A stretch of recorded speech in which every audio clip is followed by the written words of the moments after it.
international lawyer na kamag-anak ni President Bongbong Marcos nagsalita na at nababadtrip na kay Lisa Araneta Marcos kasi yung fundamental rights ng mga Pilipino sa malayang pananalita at malayang pagtipon-tipon at pagpetisyon sa gobyerno at pagwasto sa mga maling ginagawa at tila kinikitil umano ni First Lady Lisa Marcos. Panoorin natin ang buong interview ni Maharlika. Bakit nakikitil ka?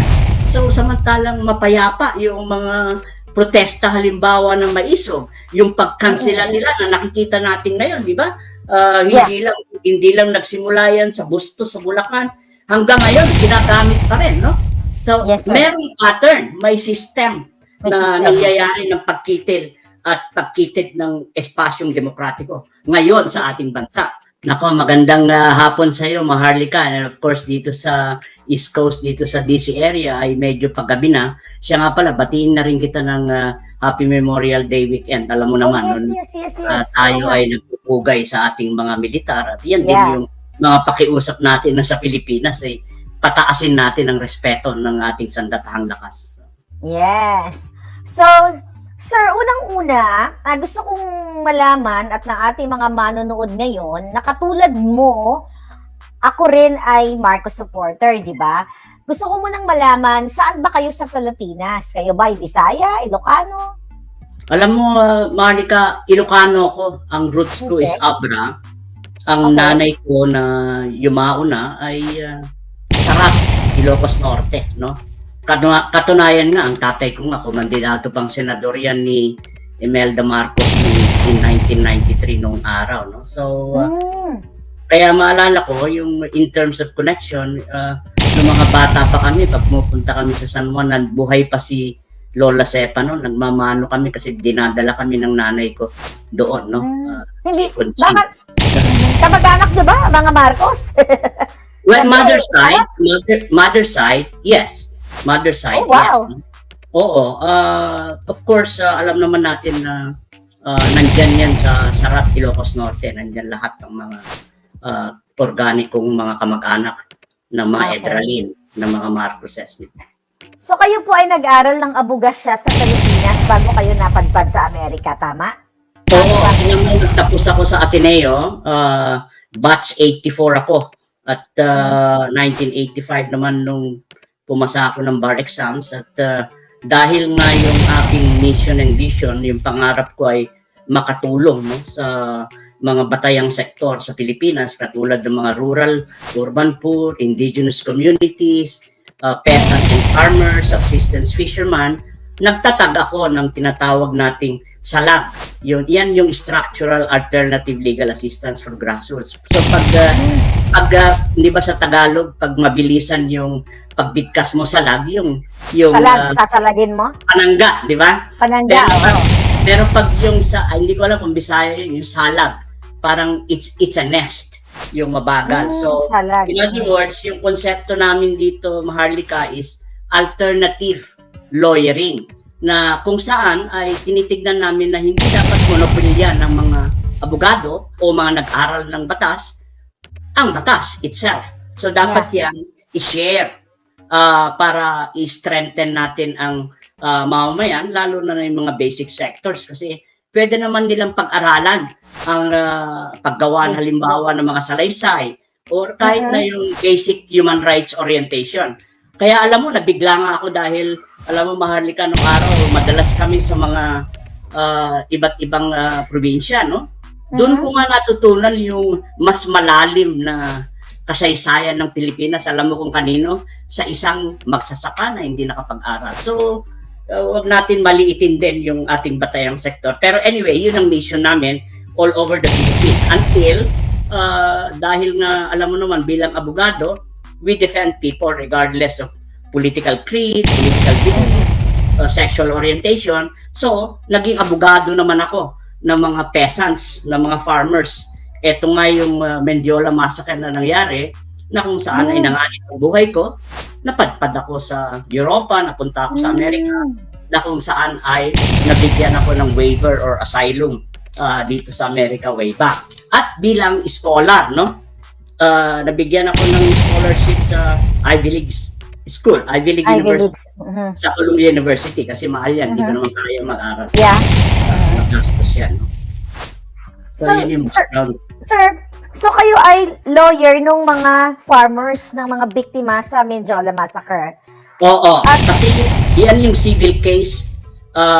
Nung araw, naalala mo na halos 13 ang mga magsasakang namatay. Namatay, yeah. At marami ang nasugatan dahil dun sa violent dispersal. So, imbis na tubig yung gamitin, nakita namin dun sa ebidensya na bit-bit ko nga hanggang Columbia University na yung pulis, tinatanggal nila yung panangga, biglang may mamamaril. So, pag in-slow motion yung araw uso pa yung mga Betamax pa kami. Wala pa yung mga modern day of editing. Pero makikita mo yon. So, civil case yun, nagkaroon ng Citizens Mindiola Commission, sabi nila na guilty ang Western Police District, may negligence. Kinausap pa namin si dating Pangulong Cory Aquino dyan na magsasampa kami ng demanda, pero isasama namin ang government kasi as nominal defendant kung tawagin natin.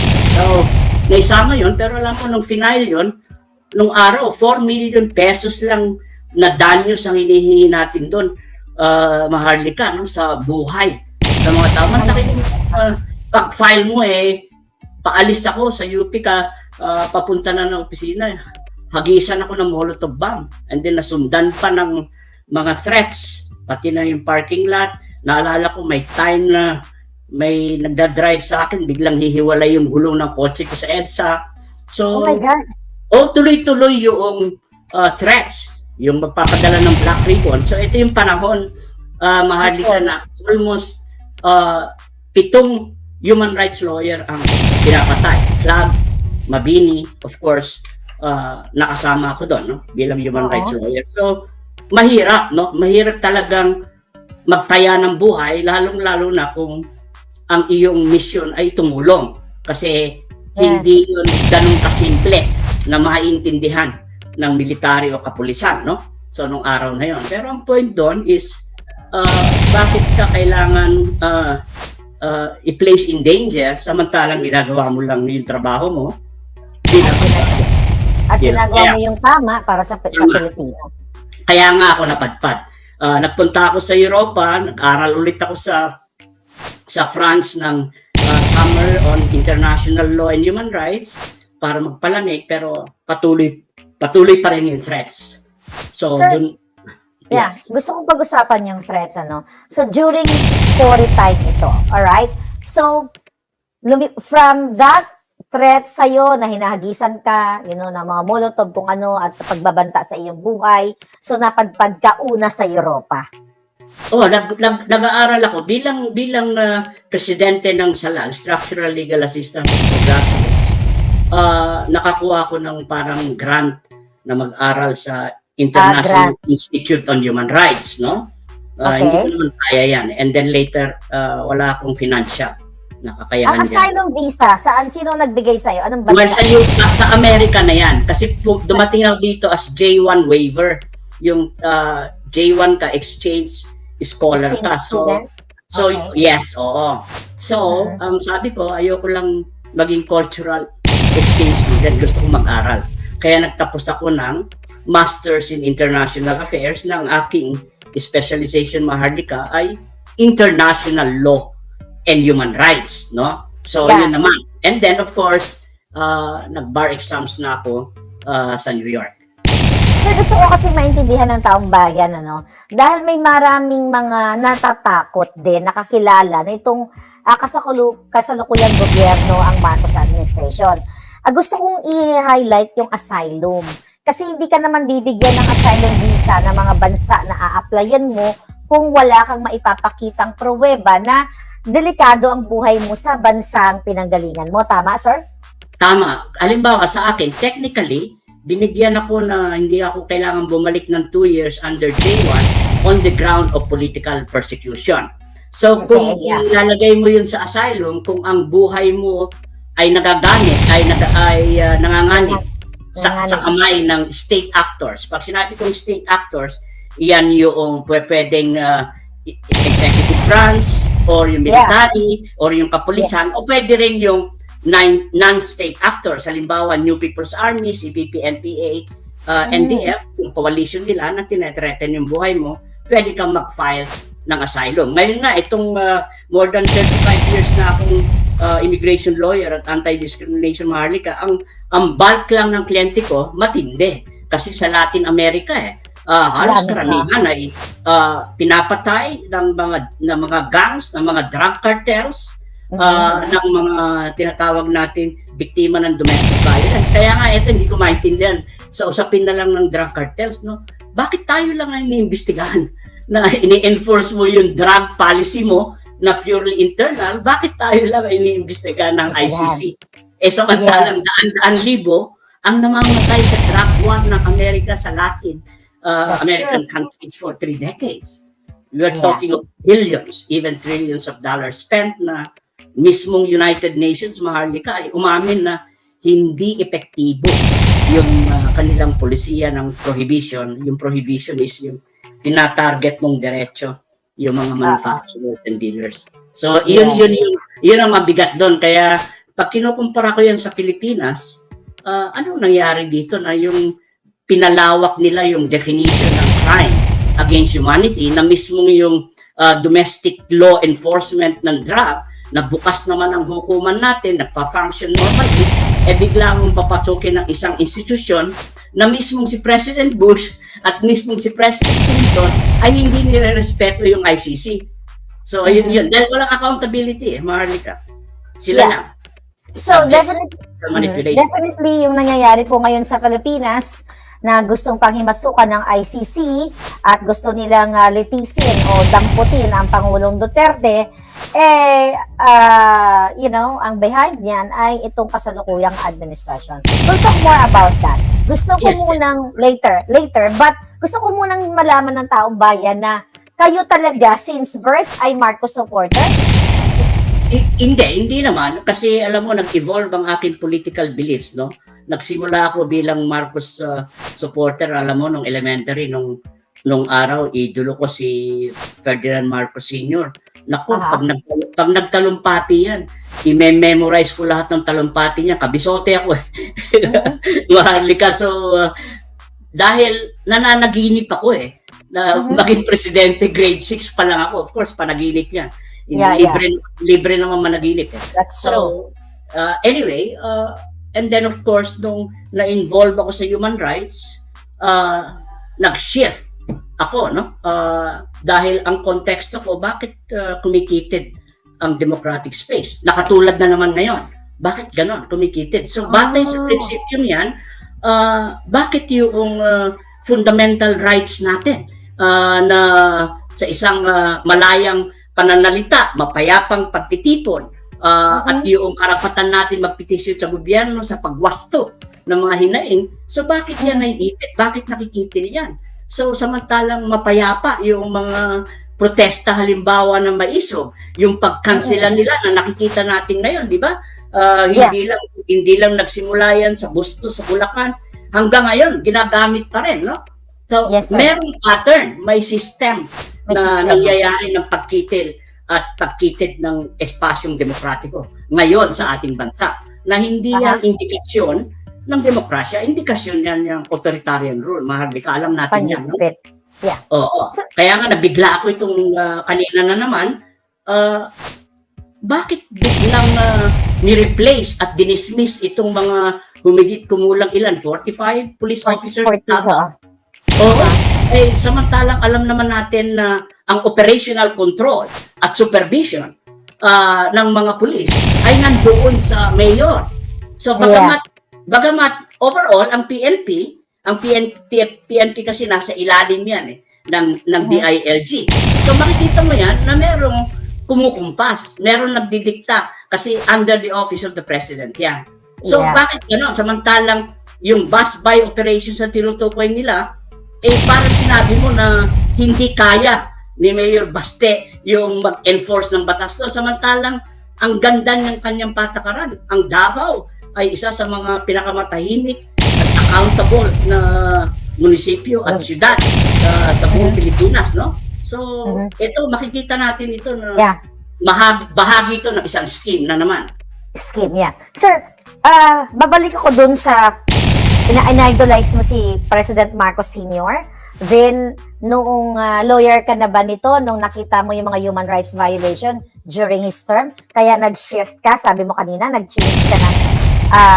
Paano? Ano ibig sabihin nun? Well, Nag-change nagsimula ka? yun nung high school ako, hanggang college ako. And then of course, sa law school, medyo naiba yung pananaw ko magmula nung nagkaroon ako ng orientation. Kasi madalas natutulog ako sa pag iniimbita ako ng mga farmers organization, nakikisa ako. Hindi lang yung nakikikain ka, hindi. You have to live with them so you can Yeah. feel them. Parang sinabi niya, o attorney, dito ka na naman, magle-lecture ka na naman ng human rights eh. Alam mo, attorney, dito sa amin, araw-araw namin hinaharap ang human rights, pagkain, trabaho. So we grapple daily with human rights. So parang magigitla ka na yung kanilang konsepto ay mas malalim sa konsepto mo kasi theoretical eh. Yung framework Kaya, mo, sa kanila, Yeah. buhay, tawid buhay, actual, yeah. actual. Actual So, experience, yeah. doon ako nagising. Kaya nga sabi ko sa iyo kanina na natuto ako sa kasaysayan ng bansang Pilipinas sa mga magsasaka. So, Okay. doon sa shifting na yon, nung naging human rights lawyer ako, talagang dinedicate ko yung sarili ko na eto yung gusto kong puntahan. Ito yung gusto Okay. kong mission, no? Hindi ako magko-corporate lawyer kahit kaya ko dahil mas gusto ko yung maglingkod. In fact, yung aming school, yung batch namin, no? 1984, 1 year ahead kami kina Lisa Araneta. So, Ateneo siya. Mhm. Ateneo siya, oo. Magkakasama kami niyan sa spiritual group, yung Balikatan sa Ateneo. So, may pinagsamahan din. Very close acquaintance din. So, sinasabi ko, yung matatalino yung mga classmates namin dahil, I mean, in terms of the bar, no? Kasi kami Yeah. yung nag-break eh, sa bar exams ng top-notchers na record ni na Marcos nung araw. But anyway, doon sa time na yun ng orientasyon ko, nakita ko na eto ang gustong gawin sa buhay. Despite yung objections ng tatay ko, na abogado rin, na dating judge at ng nanay ko, kasi hindi niya makita yung future sa human rights. So, Okay, nabanggit mo na isang eskwelahan ng pinanggalingan nito ni Lisa Marcos. Nagkataon po ba na may chance kayo nakapag-usap, yung communication about sa mga advocacy during the time? well, nung panahon na yun, of course, siyempre, bahagi ka ng Balikatan spiritual group where all of you are Catholics na kadalasan. Ito yung mga non-frat members na every Friday nagsasama-sama kayo. Pero ang maalala ko kay Lisa nung araw, na-invite yan at bahagi nung exposure sa mga sugar planters sa Taludtod, Batangas. Naalala ko ito na kung saan ay nagbibigay kami ng rights awareness program sa mga sharecroppers, yung mga sugar planters. Sumama siya doon. Natulog siya doon. And then of course, yung principally, hindi kami nag-uusap in person. Maliban na lang, naalala ko, yung huling pakikita namin was at the time na nag-aaral ako sa Columbia University at kasama niya si Don Ditahanki na pinasyalan nila ako sa Columbia University nung nag-aaral ako.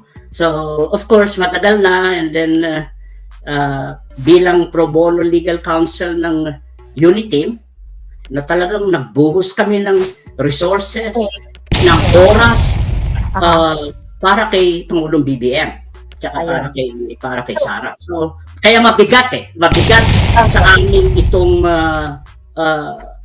nangyayari dahil ano nangyari dun sa mga promesa, ano nangyari dun sa direksyon. Yon ang akin. Pero bata yon, Maharlika, sa prinsipyo. Bata yon sa aking nararamdaman bilang follower ni Pangulong BBM. Sorry to cut you. Ano yung pagkakilala mo na, syempre, hindi naman kayo talagang close ni Lisa. Syempre, di ba, pag nakakasalamuha mo yung tao, sometimes, mafe-feel mo kung ano ba siyang klaseng tao. In your experience, na nakasalamuha siya, dinalaw ka sa Columbia University, ano yung first impression mo o ano yung feeling mo na anong pagkatao niya? Well, bukod naman doon sa pagdalaw sa Columbia University, Dahil sabi ko nga, may pinagsamahan na kami sa Ateneo Law School, no? Bilang miyembro ng balikatan, no? Madalas kami nag-uusap, mga ganon, kasama yung mga iba't ibang kamag-aral. Iba ang pagkakilala mo sa kanya kasi very silent siya noon at at the same time articulate, and of course ako noon naalala ko humingi ako ng tulong diyan kasi ako lang yung nung tinatatag ang student council, ako lang yung non-frat na nanalo ng naging international vice president ng Ateneo Law Student Council. Sila yung mga tumulong noong araw pagkampanya kasi alam mo naman ang Ateneo elitista yan, so maraming different groups, no? So pagkakilala ko sa kanya in that personal level ay very harmless, so very sweet. Kaya nagigitla ako sa mga seryosong aligasyon na ito. Itong seryosong mga aligasyon na ito sa aking pananaw bilang human rights lawyer at bilang kaibigan at bilang acquaintance, I just have to see it within the objective lens na nakikita ko na kung ang pag-uusapan natin ay kalinawan, accountability, transparency, pananagutan at katarungan, pag may mga serious allegations na ito, whether you're part of the political chain of command because hindi ka naman nahalal, no? Or kung ano sagutin mo.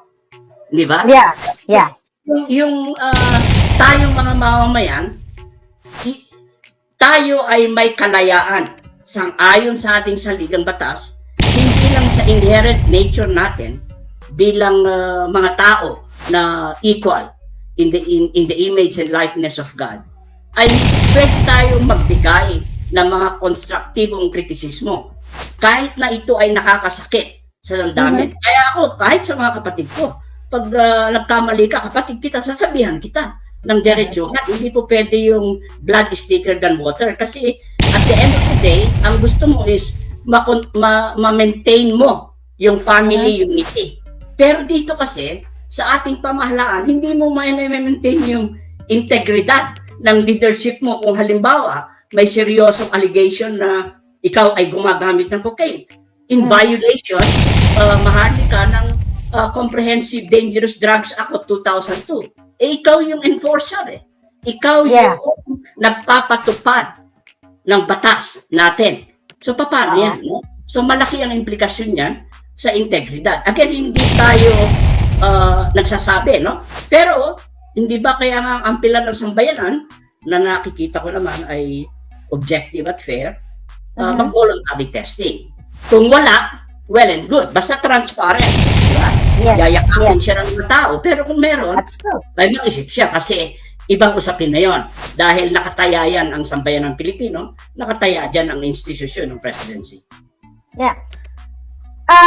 Sir, noong 2016, tumakbo si Marcos Jr. as VP. Sinuportahan mo na ba siya noon? Oo, alam mo, of course, napakalakas nun ang DDS. Alam natin yan. Yes. Noong time na yun, no? Si Pangulong Duterte, sinuportahan niyo rin, tama? Of course, yes, of course. Okay, go. Yes, of course. Kaya nga, isa ako dyan sa mga solido na DDS pag dumidepensa. In fact, pag may mga debate regarding, naalala ko yung debate namin ni sino itong milyonaryo sa New York? Si Lloyd Nicolas. Lloyd Nicolas. Oo, nag-debate kami dyan on climate change, on drug war, etc. Ang daming bagay, no? Hindi ko alam na ang pinasok ko pala yung kuweba nila na ako lang nag-iisa. Pinagtulungan kami ni Bong Alalar. Naalala ko si Bong. Okay. Sabi ko po, Bong, iwan mo sa akin doon. Di bali ako nang bahala sa batas. But anyway, yung point doon na sinasabi natin, sumuporta tayo kay DDS. At inaakala namin nung araw in 2016 na si Sara ang tatakbong Pangulo, no? Kahit yung misis ko nga na taga Davao, sabi niya, hindi. Kay Sara ako pag siya pero hindi kay BBM. Marcos. No, hindi kay Marcos. Pero tinignan po naman yung unity. Kaya nga umaalingaw talaga, nakuha nila yung mensahe ng pagkakaisa eh. Malalim yun. Yes. Malalim yun. Pero ang nagbitbit sa kanya is si Duterte. Yeah. So, Si dating Pangulong Duterte at si Sara, pero alam mo naman sa politika, nagkaroon ng political brokerage, nakialam si dating Pangulong Macapal Arroyo, naging vice president. So, like you, ako din, no, supporter din ng Marcos, even the senior. So, ako na-realize ko, like, after June, July, August, like, August pa lang, naramdaman ko na yung sinuportahan ko, yung alignment niya, hindi dun sa mga pinromeso niya o pinramis sa pinangako niya sa taong bayan. Kaya nga po ako, I started speaking up, no? So, kayo naman, kailan kayo? Oh, go ahead, sir. Yeah, alam mo, maaga ka, no? Ako, I gave him the benefit of the doubt. Bilang continuing student ng international law, ang lagi kong pinangahawakan ay sana dumating yung panahon na ang Pilipinas ay talagang ipupurso nila yung independent foreign policy nila sa kadahilanan na ang pambansang interes ng Pilipinas ay hindi identical at hindi kapareho ng national interest ng Amerika, ng China, ng Japan, ng Russia. So meron tayong sariling hugis at hubog kung ano yung pambansang interest natin. Which means na kailangan yakapin natin na tayo ay independent sovereign nation at we renounces war as an instrument ng ating patakaran, no? Instrument of national policy, pati na yung panlabas, no?